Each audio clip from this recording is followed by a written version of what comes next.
What is up, guys? Cabal Cacus here. Thank you so much for stopping by, and today we are going to be discussing an exotic weapon that is seeing next to no play right now, but I think is going to become a lot more usable next season with Season of the Chosen. Definitely worth taking this weapon out of your vault, leveling it up, and getting ready. And so, let's get started. But just before we do, Advanced GG, the best and only clinically proven gaming supplement out there, just introduced a bunch of new energy flavors. We got cotton candy, birthday cake, and strawberry shortcake. Super excited for them.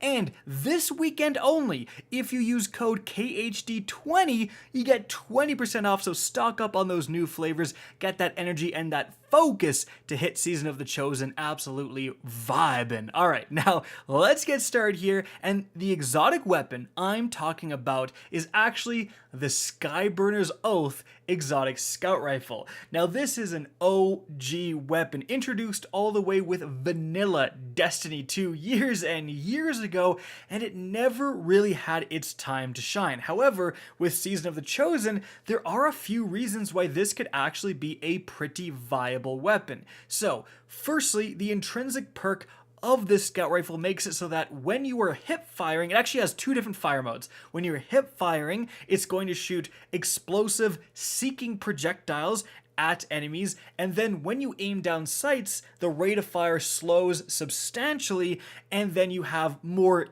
hit scan like projectiles. And by the way, this thing is fully automatic in both modes, and that gives you a great degree of versatility. If you're being pushed upon by enemies, you can just hip fire fully automatic with a very high rate of fire actually, and deal with that totally normally. It honestly feels more like an auto rifle when you have it in that mode. And then for long range gunfights, you can convert it to basically the traditional scout rifle role. So the interesting part, however, is that it has an additional unique trait for the Empire. So this weapon is full auto, and it does extra damage to Cabal and penetrates phalanx shields. And in case you're wondering, that extra damage is of the magnitude of around 23%. And I don't know if you guys noticed, but Season of the Chosen seems to have a lot of Cabal. Like seriously, this is potentially the most Cabal themed season we've ever had. And I know that statement sounds weird at first. So you're thinking, wait, haven't we had more Cabal themed seasons? But we didn't really. The launch of Destiny 2 and the whole Red War campaign and the Leviathan raid was probably the most Cabal themed season we've had prior to this. And even then, the majority of D2 launch was not fighting Cabal. Like the campaign takes you all over the place. You're doing a bunch of different activities. Aside from Leviathan, it's not solely focused on Cabal.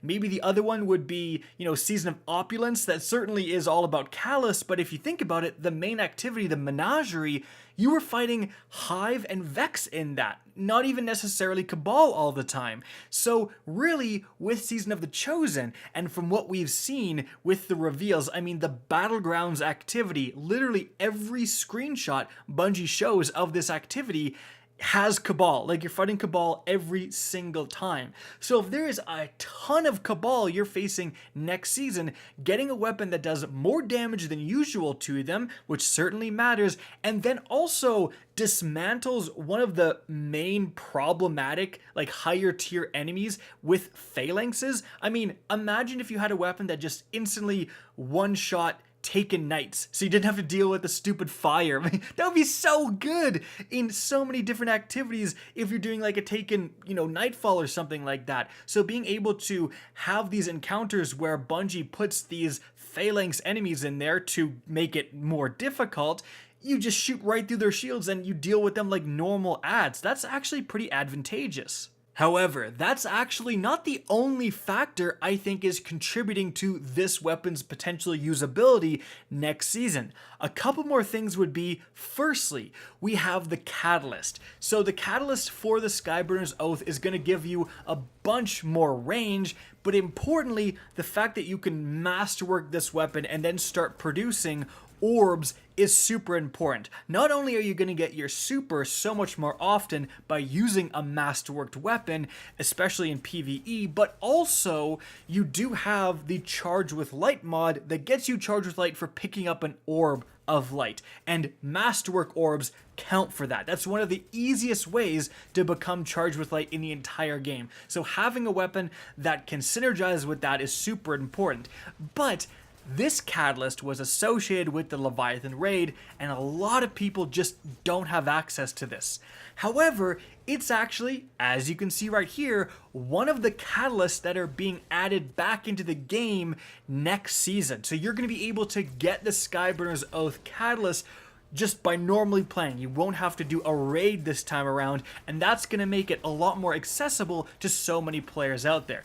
Now, I will warn you guys, I grinded the catalyst when I was making this video, and it took literally hours. It was brutal. You have to kill like 1,000 Cabal, and since the Leviathan's gone, the best way to farm them, or at least I could remember, I was just roaming around the EDZ and going into lost sectors over and over again. So yeah, it's not going to be fun to get that catalyst, but once you do get it, it does provide a great improvement of this weapon. But the other factor, and something I think a lot of people like didn't really know or forgot about the Skyburner's Oath, is the fact that it actually also works with another very powerful mod, and this would be the Wrath of Rasputin Warmind cell mod. So what this does is it creates Warmind cells when you get solar splash damage final blows. And both firing modes, hipfire and aim down sights for the Skyburners, shoot explosive rounds. Literally every final blow you get with the Skyburners is a solar splash damage final blow. So you're going to see in the background gameplay, I'm creating a ton of Warmind cells with this weapon. And I mean, we all know how powerful Warmind cells are. Put on a Power of Rasputin mod, which inflicts like 10% more damage to all enemies in the radius of a Warmind cell. Put on Protection of the Warmind so that you get significantly less damage when you're in that radius as well. You can make like a dedicated Warmind cell build around the Skyburner's Oath. The only mod you really need is that Wrath of Rasputin to get everything started. Now, do I think this is going to be the next top tier weapon, replacing the Lament, replacing the Heritage? Not necessarily. However, I do feel like this could be a very solid choice next season, especially being so Cabal focused, getting that damage bonus and all of that stuff, as well as the fact that the Catalyst is coming back and it vibes with the Wrath of Rasputin Warmind cell mod that, again, I think a lot of people kind of forgot about. So definitely, I think at least worth trying out when you're entering into those battleground activities in a couple of days. Guys, that is it for the video. I hope you enjoyed, found this informative, and if you did, please remember to help me out by simply rating and especially sharing this video.